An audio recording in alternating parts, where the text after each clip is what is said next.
आदरणीय प्रधानाचार्य संघ, शिक्षक वर्ग एवं मेरे प्यारे मित्रगण, आप सबको गणतंत्र दिवस की हार्दिक बधाई। आज हम सब 26 जनवरी गणतंत्र दिवस के पावन पर्व को मनाने के लिए यहाँ एकत्रित हुए हैं। जैसा कि हम सब जानते हैं कि हमारा भारत देश आज ही के दिन अर्थात 26 जनवरी सन 1950 को एक लोकतांत्रिक और गणतांत्रिक व्यवस्था वाला देश बना था। यही वह स्वर्णिम दिन था जब भारतीय सरकार अधिनियम 1935 को हटाकर भारतीय संविधान लागू किया गया और यह सुनिश्चित हुआ कि देश के प्रत्येक नागरिक को सर्वोच्च मानते हुए उनके द्वारा चयनित प्रतिनिधि देश में शासन प्रशासन की बागडोर संभालेंगे और देश की प्रजा और देश हित में निर्णय करेंगे। इस प्रकार संविधान लागू होने से भारत विश्व में सबसे बड़ा लोकतांत्रिक गणराज्य के रूप में स्थापित हुआ और तभी से प्रत्येक वर्ष 26 जनवरी को हम समस्त भारतवासी बड़े उत्साह और उमंग के साथ गणतंत्र दिवस के इस पावन पर्व को बड़ी धूमधाम से मनाते चले आ रहे हैं। आज का यह दिन प्रत्येक भारतीय हृदय में आत्मगौरव और सम्मान का भाव भरता है एवं हमें पूर्ण स्वतंत्रता का एहसास कराता है। वैसे तो हमारा देश भारत 15 अगस्त 1947 को स्वतंत्र हुआ, परंतु वास्तविक मायने में इसके अस्तित्व को 26 जनवरी 1950 को पूर्णता मिली,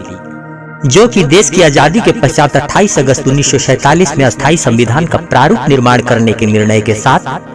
4 नवंबर 1947 को डॉक्टर अंबेडकर जी की अध्यक्षता में भारतीय संविधान के प्रारूप को सदन में पेश किया गया और 2 वर्ष 11 माह 18 दिनों में निर्मित हुआ। 26 नवंबर 1949 को मंजूर किया गया और 26 जनवरी 1950 को पूरे भारत पर लागू कर दिया गया। परंतु यह गणतंत्र दिवस हमें इतनी आसानी से प्राप्त नहीं हुई है। अभी तो हमारा देश भारत, जो कि 200 वर्षों की ब्रिटिश हुकूमत की गुलामी का दंश झेल चुका था, इसकी आजादी के लिए अनगिनत देशभक्त वीरों ने अपने प्राणों का बलिदान किया था और दीर्घ अवधि तक कठिन संघर्ष और त्याग के बाद भारत माता को आजाद कराया था। उन महान देशभक्त वीरों को हम सदैव नमन करते हैं, जिनके कारण हमें आजादी प्राप्त हो। परंतु देश की आजादी के साथ देश को शक्ति संपन्न बनाने हेतु एक मजबूत संविधान का निर्माण करना आवश्यक था, जिस संविधान के तहत हम समस्त भारतवासी एक समान अधिकार और स्वतंत्रता के साथ भारत में रह सके। अतः गणतंत्र के इस राष्ट्रीय पर्व पर हम सबको अपने देश की आजादी में अपने प्राणों को उत्सर्ग करने वाले महान देशभक्त वीरों और अपने जीवन को समर्पित कर देने वाले देशभक्त जैसे भगत सिंह, राजगुरु, सुखदेव, चंद्रशेखर आजाद, सुभाष चंद्र बोस, महात्मा गांधी, पंडित नेहरू, वल्लभ भाई पटेल, लाला लाजपत राय आदि जैसे महापुरुषों के अतुल्य योगदानों को स्मरण करते हुए, उन्हें नमन करते हुए, उनके कठिन संघर्षों और त्याग द्वारा मिली अपनी स्वतंत्रता के साथ साथ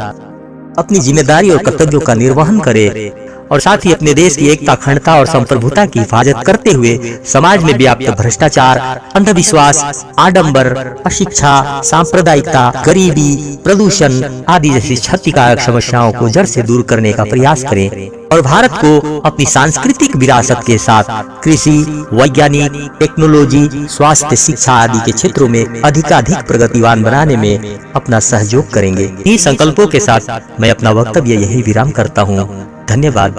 जय हिंद।